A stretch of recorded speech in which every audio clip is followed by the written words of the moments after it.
I am Leonardo Mattiazzi, co-founder of Sensedia, and I will briefly introduce today's webinar, Lightweight SOA in a Down Economy, Dispelling the Myths of High-Cost, High-Risk SOA.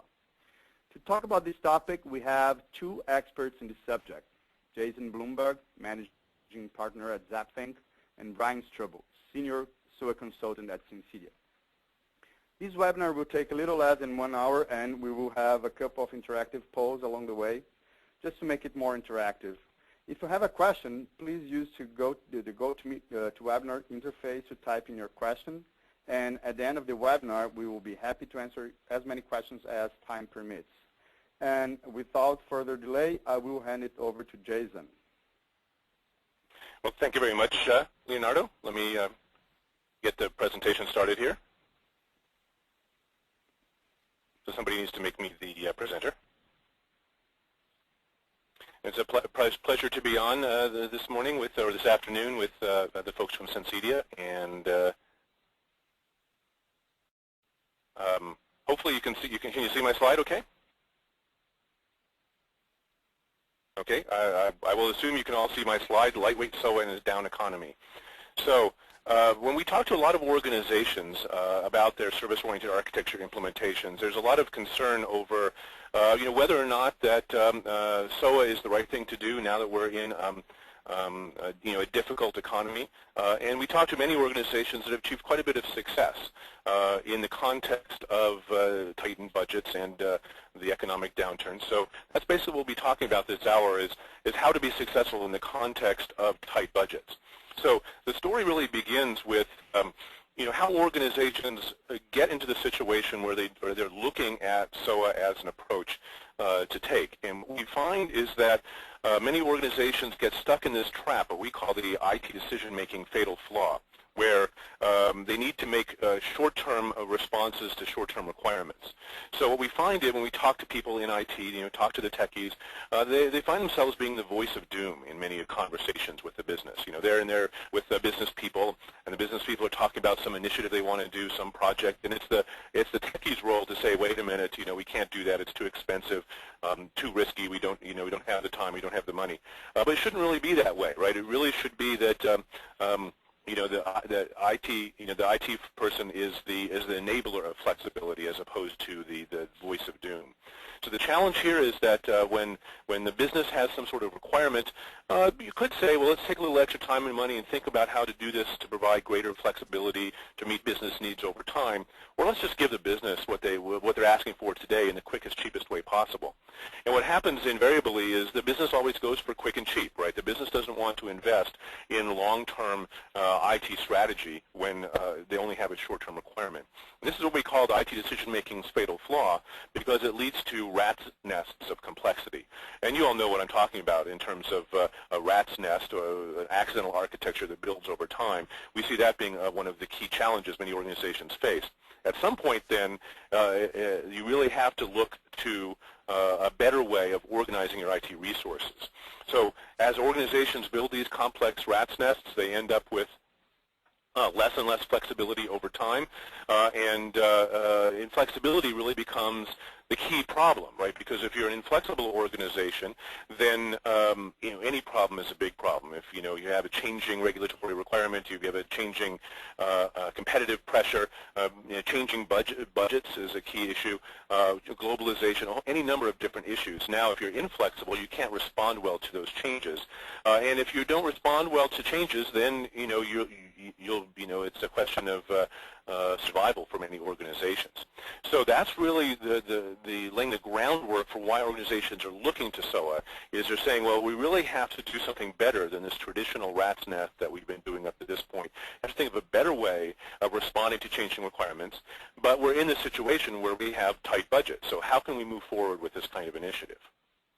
Well, when you look at what SOA really is, there's a lot of confusion about this still over how to take the best approach to SOA. There's this whole SOA is dead concept out in the marketplace, where what's really the challenge, it's not that the architecture is dead, it's that misconceptions about SOA, where you have to buy a lot of software, you have to spend a lot of money, you have to do what the vendors tell you to do, you hook everything up, and then you hope that you have something agile. Well, that doesn't work very well, right? Starting with the software, spending a lot of money, taking a long-term, high-risk perspective on a SOA project, that's just not working well for organizations. That's what's dead. What's still alive is the notion that SOA consists of best practices, right? It's the right way of solving problems given everything you know how to do. So when you look at SOA best practices, well, there's a number of them on the list, and there's no rule that says you have to do them all. It's like here's 32 things you have to do, and if you do only 31, you're not doing SOA. Well, there's no rule like that.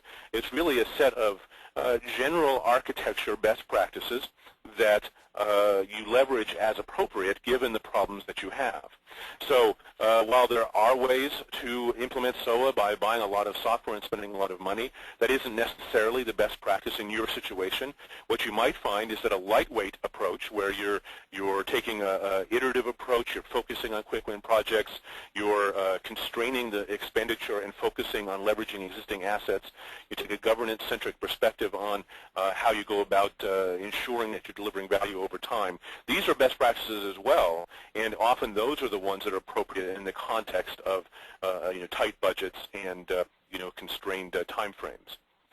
So when we look at in the context of an economic downturn, well, one of the first things to keep in mind is that cost savings is never your only motivation. But there's always other things that are important to your organization, whether you're public or private sector. If cost savings were your only motivation, well, then you may as well just go out of business. Right now, maybe GM can say, well, every car we make, we lose money, but we should still be in business. But that doesn't make much sense. If that's really the case, then why make cars, right, if every car loses you money? It just doesn't make sense to say, well, the only way we can survive is by cutting costs, and then that's our only priority. There's always something else. Business agility, in fact, is even more important now when times are tight, because agility is being able to respond to tough environments in a way that is cost effective. So it's not that business agility is a luxury. In fact, when times are really good, organizations tend to focus less on agility because they can spend money on other things, and that's fine. But when times are tight, now it makes more sense to be more flexible. Taking an iterative approach we'll talk about as well. If you break up a project into manageable pieces and where each individual phase delivers real value, that can lower your risk, it can reduce your costs, and show value as you go. And that is also a great way to ensure the success of your SOA effort. And keep in mind as well that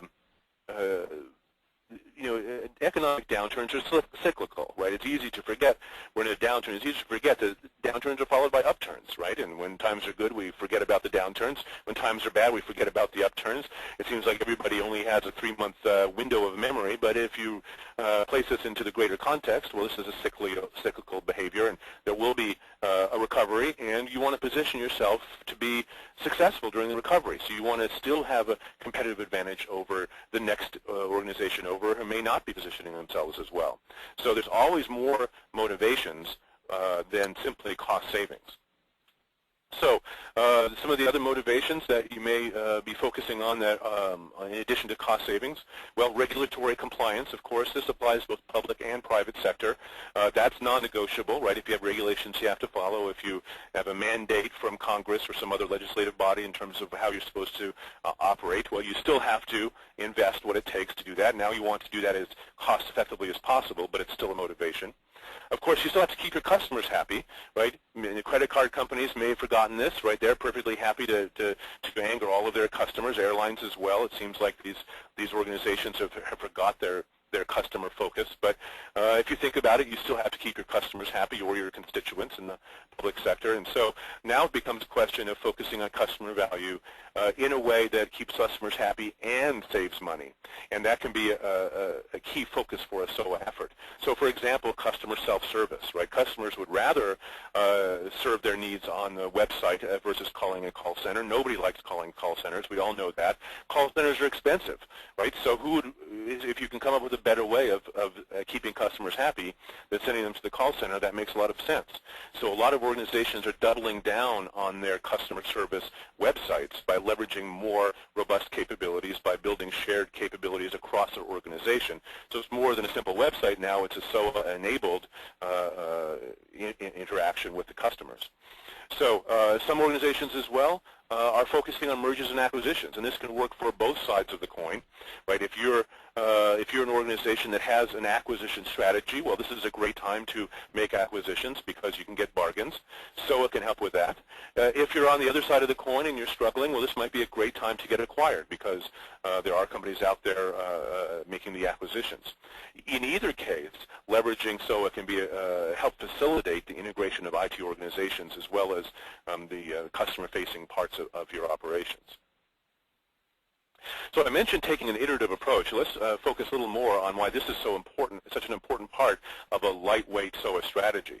If you think about typical, big bang enterprise software projects, say an ERP upgrade or something like that, well, those tend to take, a long time, more than a year. They cost millions of dollars, and they're high risk as well, right? Many times the organizations fail in one way or another with what they're trying to achieve with those sorts of big bang IT projects. Well, it may be difficult to tackle that kind of project in today's environment, and it's especially difficult to think about a SOA project, an architecture project, in the context of some sort of high-risk, high-cost project. So if you can break up the project into bite-sized chunks that lower your risk, that not only lowers the risk, of course, but it also helps build value as you go. Now, one of the great things about SOA projects is because you deliver value by deploying services that can be consumed and composed to support flexible processes, you can roll out services as you go during a project. You don't have to say, well, I'm going to wait for 2 years and then deliver 500 services at the end. You can say, well, I'm going to take a 3 to 6 month phase and deliver a small set of services that are specially selected to solve some urgent problem, and then move on to another set of services and continue to build your service catalog over time. Not every software project is like that, right? Many software projects, you don't deliver value until the end, but with a SOA initiative, because services are bite-sized pieces of capability, you can deliver value as you go and build strategic value over time. So you can still maintain this big picture of where you want to go strategically, but you're delivering tactical value as you go in a lightweight way that does not cost a lot of money and does not involve a lot of risk. Even in environments where you have a skeptical audience, where they're saying, well, I don't know about the SOA stuff, it's too risky, it's too difficult, well, you can say, well, maybe that 2-year plan we might have thought about before is too risky, too difficult, but now I have a 3-month plan. It's much more straightforward, relatively low risk, relatively low cost, and now that's a much better approach for actually achieving some real business value. So I mentioned one of the key reasons to build services is to support flexible business processes. This is an important point as well, that it's not just that you have individual services and then maybe they're providing some specific data capability to a particular user, but it's more where you get the real value out of building services is by supporting the ability to compose services into these applications that support flexible business processes. This is a key part of the lightweight picture as well, is when you're looking at business processes and where those issues are in your business process, those drive your SOA efforts. So if you have a process that is costing you too much or is inefficient, or is not meeting customer needs, focus on that problem and then say, what's the best way of streamlining or fixing this process, and look to the services you're building as a way of supporting these flexible processes. So in order to get this right, you need to have an architecture that drives the composition of processes, and this is where SOA comes into the story. So many organizations who are tackling lightweight approaches to SOA are driving their SOA efforts out of their business process management efforts, where they're focusing on processes and looking for ways to solve those problems in a streamlined way, where now IT is empowering the business to solve their business process challenges. So how does SOA help provide business agility? Business agility, again, is probably the primary business driver for SOA, where you're looking to support agility across the organization. Well, first of all, you want to make sure your business processes are flexible, and flexible over time as requirements evolve. So you don't want business processes that limit the business and keep the business from responding to changes in the environment, but you want them to be flexible. SOA can be a great way of making your business processes more flexible, respond to changing needs. Governance as well, and this is a key part of the story, where governance becomes critically important in the SOA context, because you need to have policies in place for not only how you're managing the SOA project, but how you're leveraging SOA to provide better governance overall for the IT organization and really the corporation as a whole. So if you can formalize your approach to governance, where it's not a set of ad hoc policies and processes, but rather you're representing policies in the context of your SOA initiative, and you're leveraging your SOA infrastructure to support better governance, this is a way of reducing the costs and risks associated with governance while achieving greater success in the context of SOA. So what this enables you to do then is provide better visibility into your processes so that the business is able to manage the processes better in the context of changing processes. And keep in mind these are not just things you would want to do when you have a lot of money. These are things you need to do even when the budget is tight. Flexibility and making sure the processes align with the business needs, these are things that you need to do no matter how good or bad the economy is. So I mentioned governance, and governance is one of these key concepts in SOA that organizations struggle understanding, how it fits into the picture, because governance essentially means creating, communicating, and enforcing the policies that are important to an organization. So you can think of it as writing down a bunch of rules and getting everybody to follow the rules. And it's like, well, that's part of the story, but keep in mind it's within the context of what the organization is trying to do. So it's in the context of the customer service or the mandate of the organization. So you have to place governance into this context where, yes, make sure people are following regulations and achieving the, maintaining the security context of what they're trying to do. But put that into the big picture of the fact that if you have too much governance, too many rules, too many policies and procedures, then people find a way around those rules and policies. Right? This is what we call the big brother effect, where you have too many policies, too much governance, too tight restrictions on how people leverage technology and use technology to solve their problems. People find essentially a black market for IT capabilities where they're working around the rules as opposed to doing things the way they're supposed to do. Well, you don't want that. That's part of the heavyweight approach that we're trying to avoid. It was a lightweight SOA governance approach to lightweight SOA approach to governance. You have the right balance of governance, just enough governance to maintain your security, confidentiality, and the other policies that are important to the organization. But you still allow for the fact that people still need to make decisions and will leverage capabilities in different ways depending upon what they're trying to accomplish, so that you have this right balance that doesn't lower the morale of your organization. And that's a key part of lightweight SOA story. So for those of you who have SOA on your roadmap, that is, you haven't made a lot of progress yet, but you're planning your SOA initiative, and now you get the word that it's time to cut budgets. Well, another question is, well, do we keep SOA on our plate, or is this something we need to cut? Well, some things to keep in mind. When the word comes down from executive management, it's time to cut the IT budget. Well, you want to focus on where you should cut, right? You don't want to cut things that are providing value. You do want to cut things that aren't aligned with the business, that are sources of inefficiency or excess expenditure. So if you do that analysis and say, well, of all the money we're spending in IT, what can we cut? What should we cut? Well, what are you looking at? Well, you're looking at for redundant capabilities. You're looking for inefficient processes or capabilities that don't line up with the business needs. So, some sort of disconnect between the IT and the business.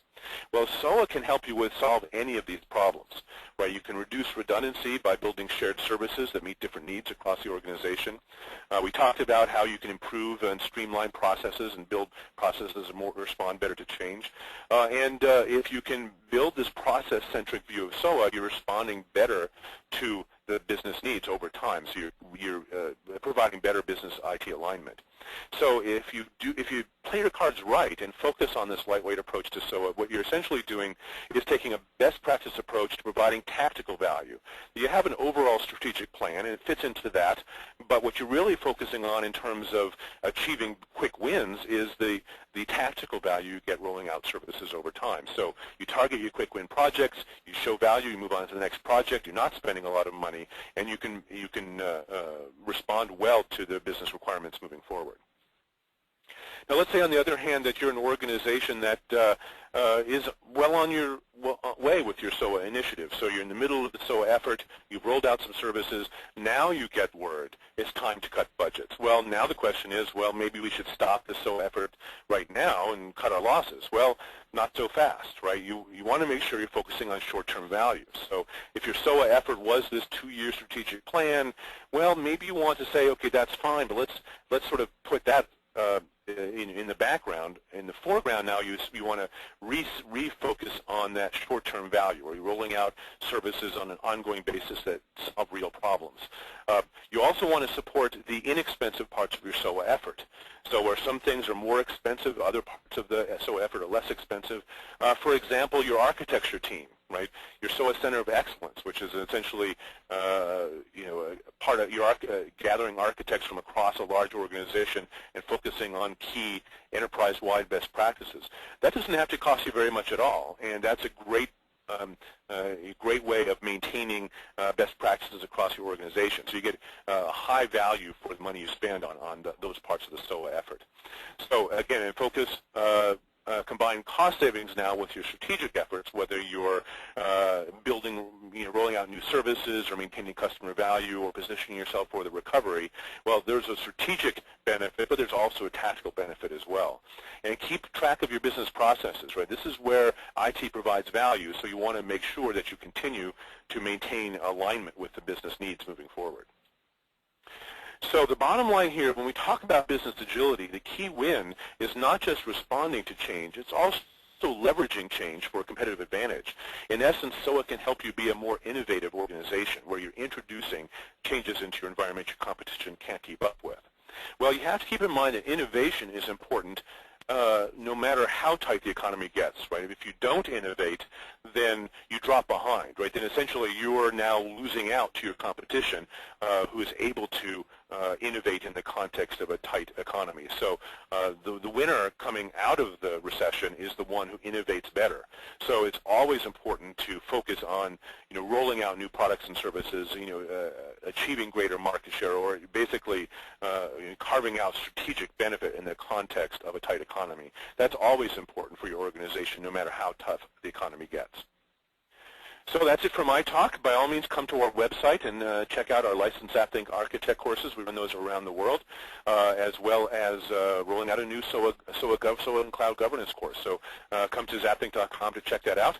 And at this point, I will turn this over to Brian Struble, who is a senior SOA consultant at Sensedia. And stick around till the end, because we have plenty of time for questions and answers as well. Jason, thank you very much. Again, my name is Brian Struble, and I am the Senior SOA Consultant here in Sensedia for the SOA practice.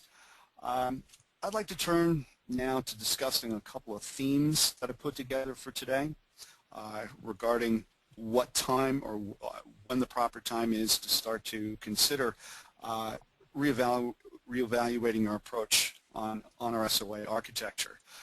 Before we get started, though, I'd like to put up on the screen a couple of interactive poll questions. In our first quick poll today, if you would just take a moment, how many reusable software assets, things like web services, components, business processes, does your company currently have in its service portfolio? Please take a moment and select one of the following 5 choices.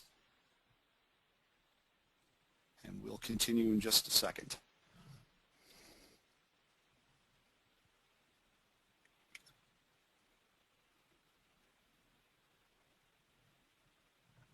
Okay. Very good. Thank you. We're going to close the poll. Okay. Looking at the results, somewhere between we're not sure and less than 100 web services, components, or business processes. Very good. Great. So one of the themes I'd like to start to talk about here, as you can see, is this key point around achieving benefits from SOA. Okay. One of the first processes to get underway is really understanding what your service portfolio is, what your house is looking like, get your house in order. We'll talk a little bit further about how to recover costs once we've examined a rejuvenated SOA infrastructure, some ideas around reducing the weight around SOA, and finally, a key point for us at Sensedia is the ability to provide measurement around what is proper around an SOA architecture. So considering how this idea that Jason brought up around lightweight, iterative, focused on small but meaningful wins around SOA, really is a strategy for business transformation. We are seeing clients and customers who have taken a very proactive approach towards re-establishing SOA projects into this very iterative and focused on short-term wins approach. One of the things that we also are starting to see is as companies begin to move away from the boom times, this idea around rapid growth and quick time, delivering things on a faster time to market, things like efficiency and some of the other longer-term benefits around SOA, like business agility and flexibility, are getting kind of lost when the pressure is on to deliver results. What we're looking for, or what we're recommending to our customers, is really to reestablish this end result or end game and keep focused on that for a rejuvenated SOA project. Next key point, now that the economy has gone through some contraction and some challenges, make sure to redefine your expectations around SOA can deliver. The SOA priorities need to change so that the delivery of things like return on investment, as well as functionality and transformation that you're expected, is in line with today's expectations around your ability to invest additional dollars for infrastructure, for programming, etc. So this idea is what to go and track for all of these pieces. We're also recommending that the appropriate governance tools start to make an appearance within your total architecture toolkit, your total architecture plan. This is the idea that governance, as Jason had said, is roles and procedures and rules, but also as a way to leverage all of that work to make sure that you are on the appropriate path towards your success, towards these new rules. So, asking yourself the question, when is the right time to invest in SOA? It's when you can least afford to keep investing in overly expensive, overly complex, redundant systems.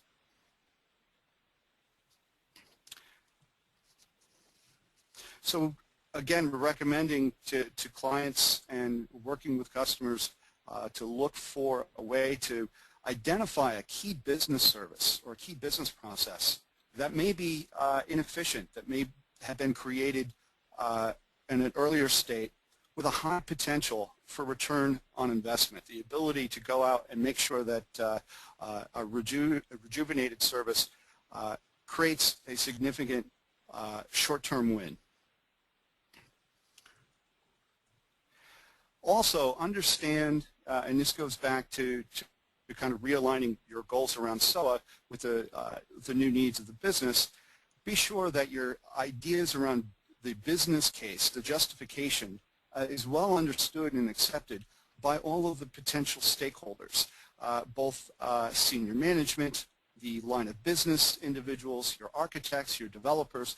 Make sure that they fully understand and are fully aware of exactly what the goals of the particular service or the particular project is underway.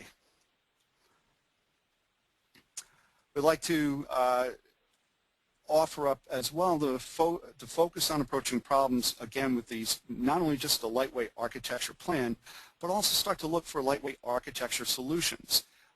Solutions around things that provide a flexible, configurable, but also out-of-the-box solution around both integration, around business process modeling and management, but more importantly, even an out-of-the-box experience around providing governance and control over the types of services and policies and procedures that you have in place.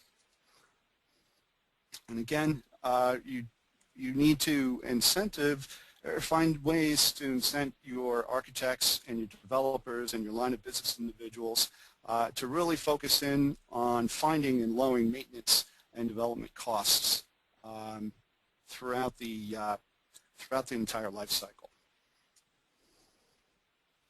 And again, we talked about the redefinition of realistic business and tactical goals, again, for a rejuvenated SOA application. Our next theme, recovering costs with SOA, is the idea that we can start by approaching this with this iterative, rejuvenated or lightweight SOA application. To take these small steps around continued business improvement will start to free up or identify dollars that can somewhere be either reinvested or recaptured into the business.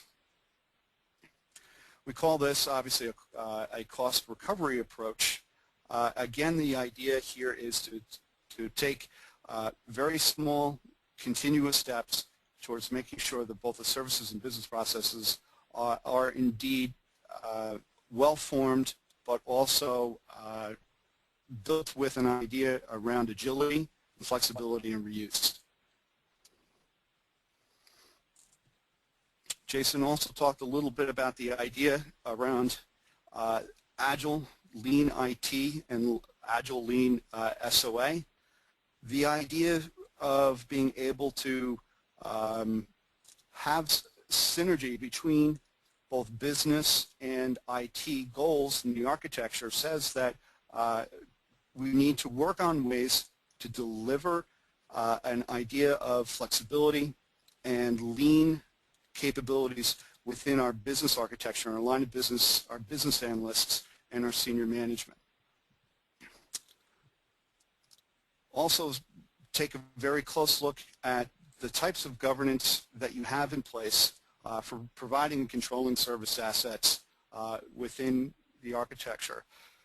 The idea of governance, again, these rules and procedures, but also the ability to identify and classify and categorize the different types of assets into the service portfolio to make sure that those assets are indeed identifiable, have been better understood or well understood for inclusion into new projects. And again, the idea of you can't really understand how well you're doing within a cost recovery mode if you're not establishing sufficient financial monitoring type controls. So in practice, look towards harvest and classify the existing assets that are in your service portfolio. Look to use automated tools whenever possible to lighten the load of finding those legacy assets or service procedures. Again, an incremental cycle between investment improvement, investment and recovery, be able to take a very effective cost recovery approach. And then finally, make sure that you have the right type of governance strategy. So a workflow definition for the build and acceptance of new service assets, existing service assets, to make sure that they have the proper types of policy and security policy applied to them. Also, make sure that you're tracking the right types of relationships between the different assets in your portfolio. And make sure that you have the flexibility to customize metrics, again, to monitor the appropriate goals that you've set back in theme number 1. Let's take another moment here for another interactive poll. I'd like to find out what the maturity of the use of financial metrics are currently in your IT organization. Please take a couple moments here to select one of the following choices. and we'll wait, make sure everyone's had a chance to vote.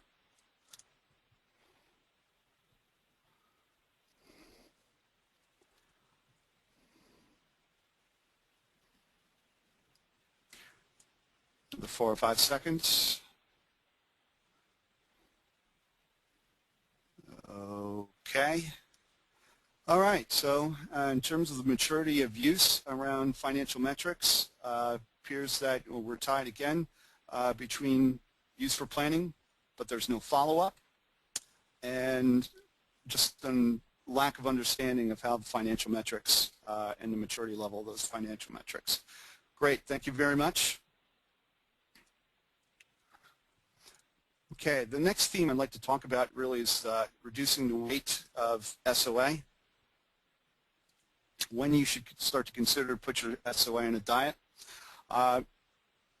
Really as you've begun to go down the road with an SOA project, you're starting to build a number of services, a number of business processes, a number of collaborations or orchestrations within your portfolio, and suddenly that becomes just too much.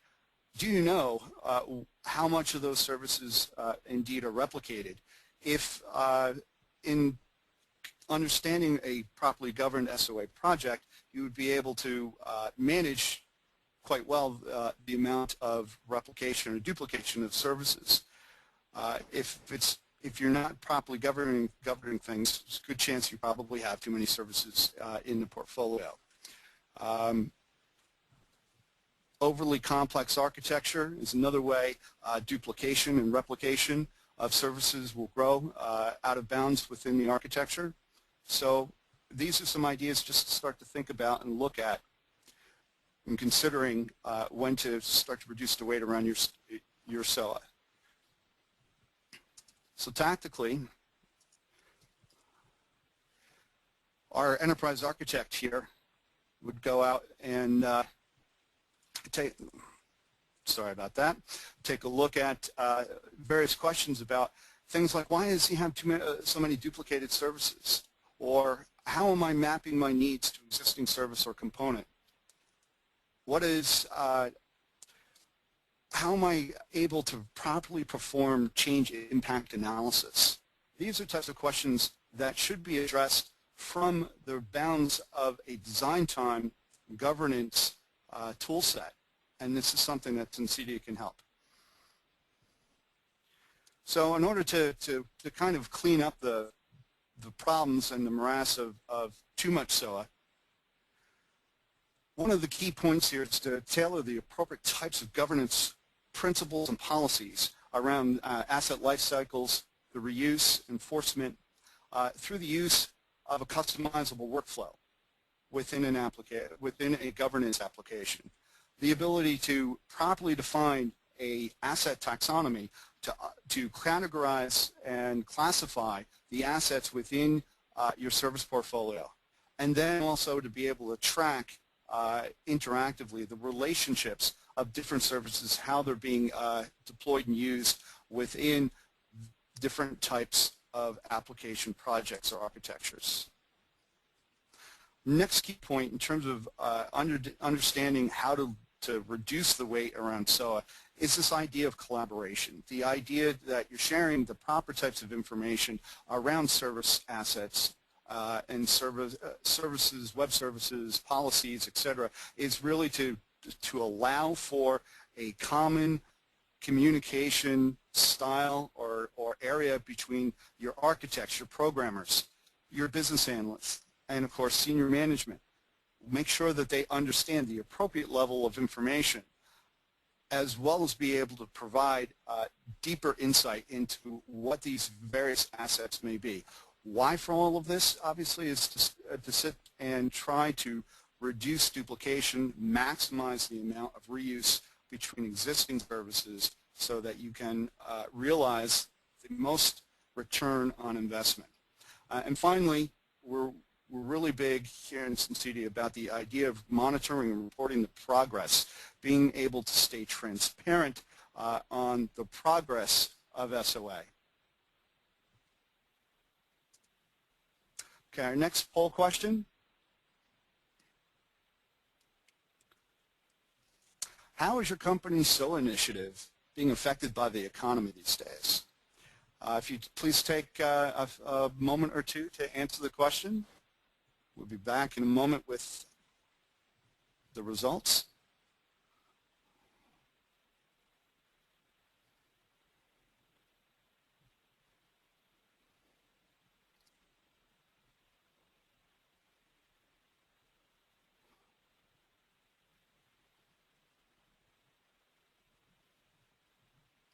Just another moment or two.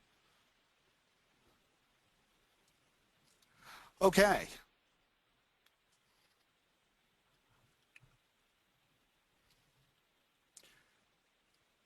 So basically the most common effect by the current economic conditions looks like SOA projects are still moving forward, but just a bit more slowly than perhaps what was seen a year, 18 months ago.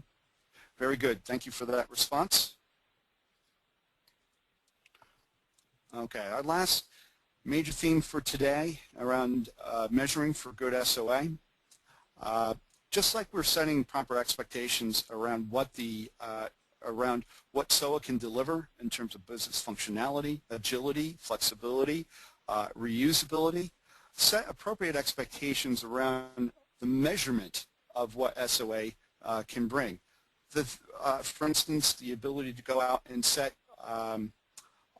the appropriate detail level on how much effort it costs to develop a particular service, or what that service cost in terms of its reusability, and how much savings might have been reflected by that.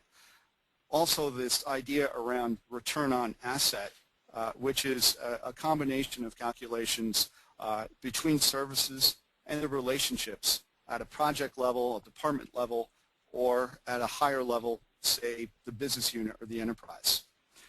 We call this step-by-step approach sort of an iterative approach or composite approach to developing metrics. Much like a lightweight SOA architecture built around simple iterative process steps to go out and deliver a comprehensive metrics around simple composite numbers is a preferred approach.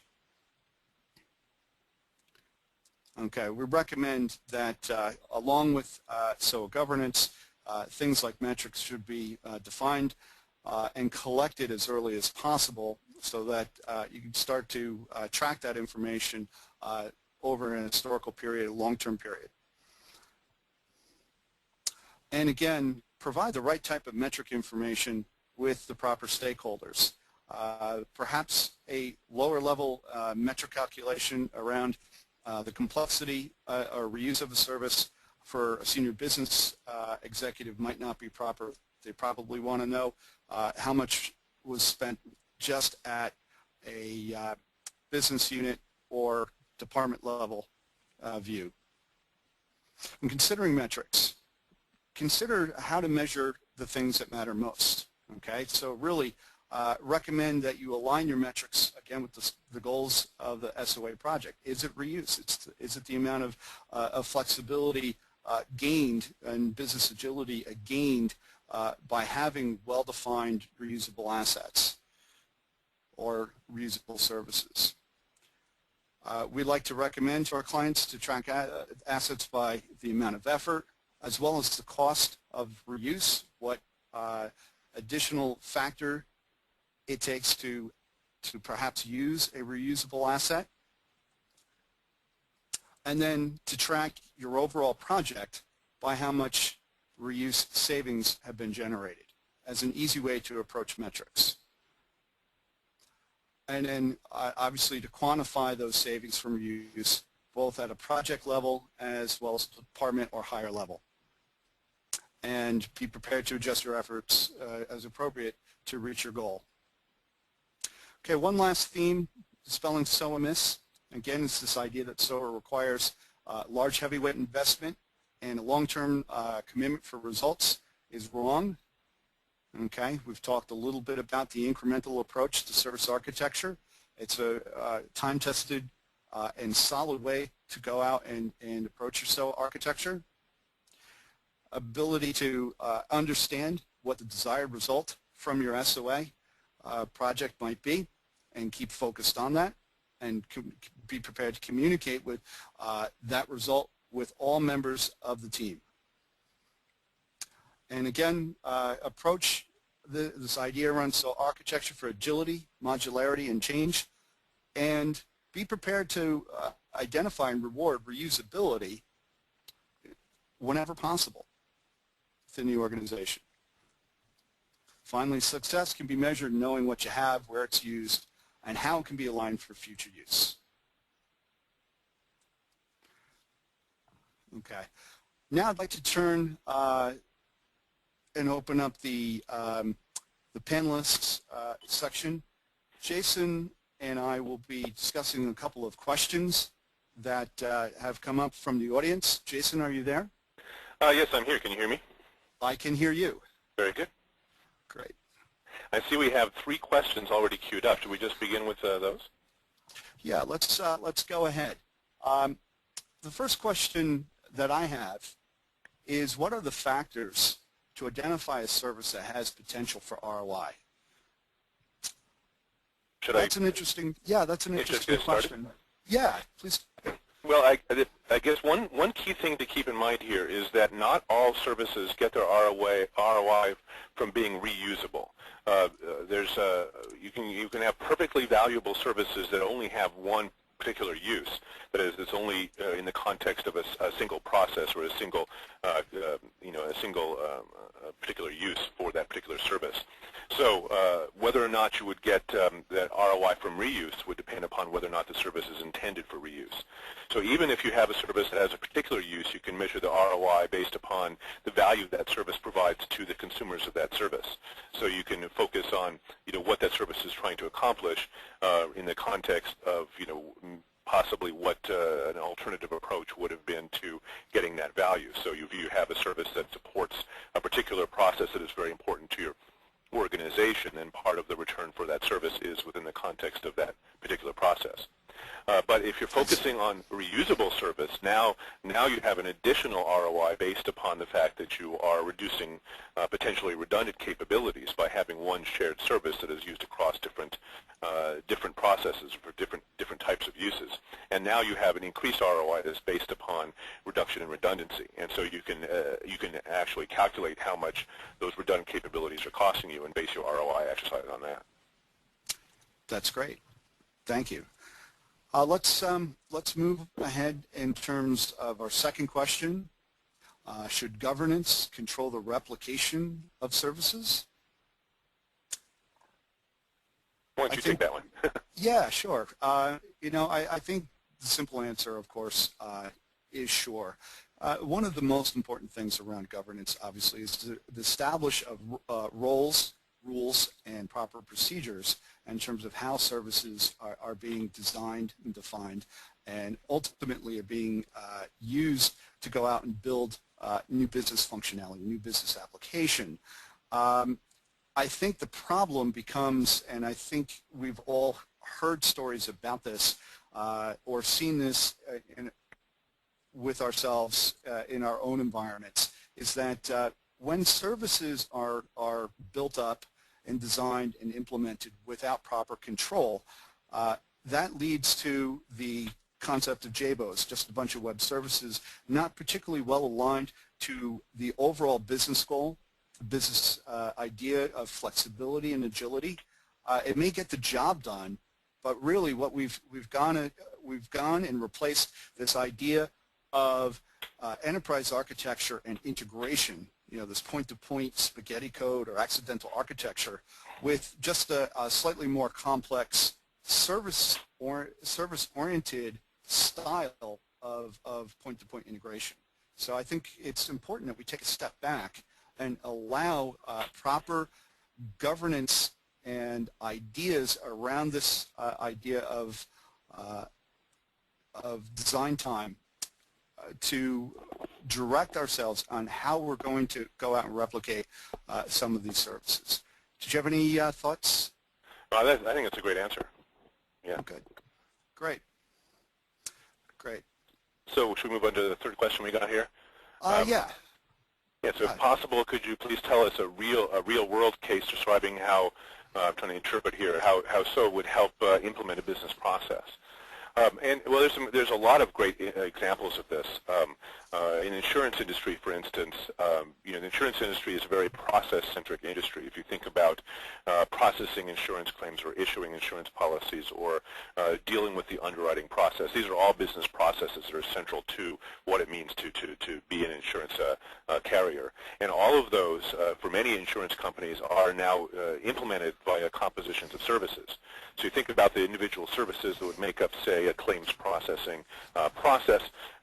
You would have information gathering service. You'd have services that provide customer information. You'd have services that provide information about the claims or the damage that the loss that is being claimed, and other services that would tie into the underwriting. In terms of the approvals or disapprovals or investigations of that claim. So all of those can be represented as services, and for an insurance company who is implementing SOA, they would typically roll out those services not necessarily only to support a particular process, right? Many of those services may be usable for applications to support other processes as well, because you need customer information, you need results of investigations, you need underwriting-based services for multiple different processes. So that that's an industry that is uses SOA to support flexible business processes quite frequently.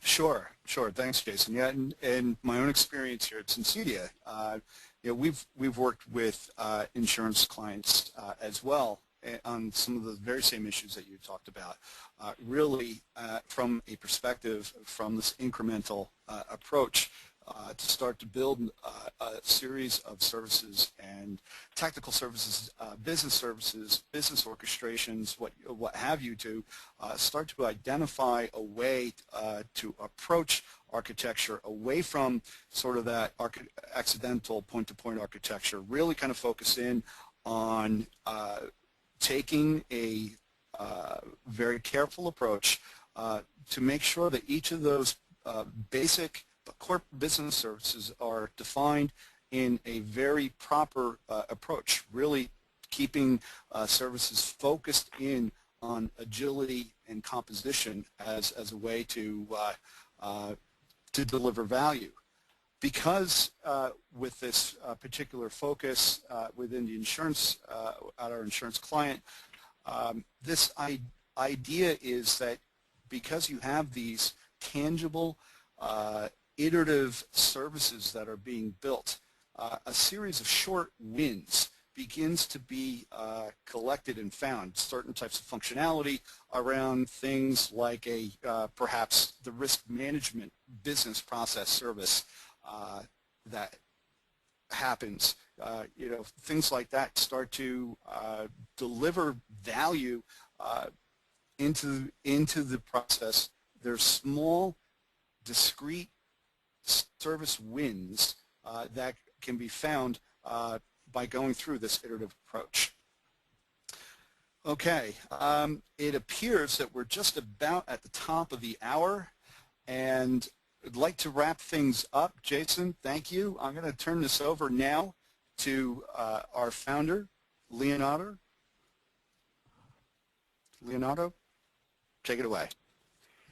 Thank you, Brian. Thank you very much, Jason, and thank you all for participating in this webinar. We need to wrap it up now. We got several other questions, very good questions, and we went to answer all of them, but we will need to answer them offline because we really reached the top of the hour here.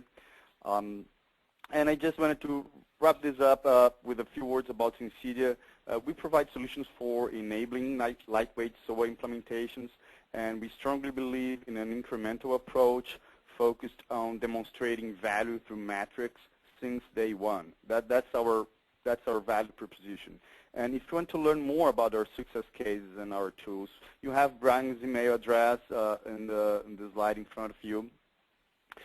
Please get in touch. We'll be happy to provide more information. Also, Jason just wrote a white paper on lightweight SOA, and it's posted on ZapThings website. So you have the complete URL in front of you on this slide that we are projecting. But if you just go to www.zapthing.com, it will be under the white papers link.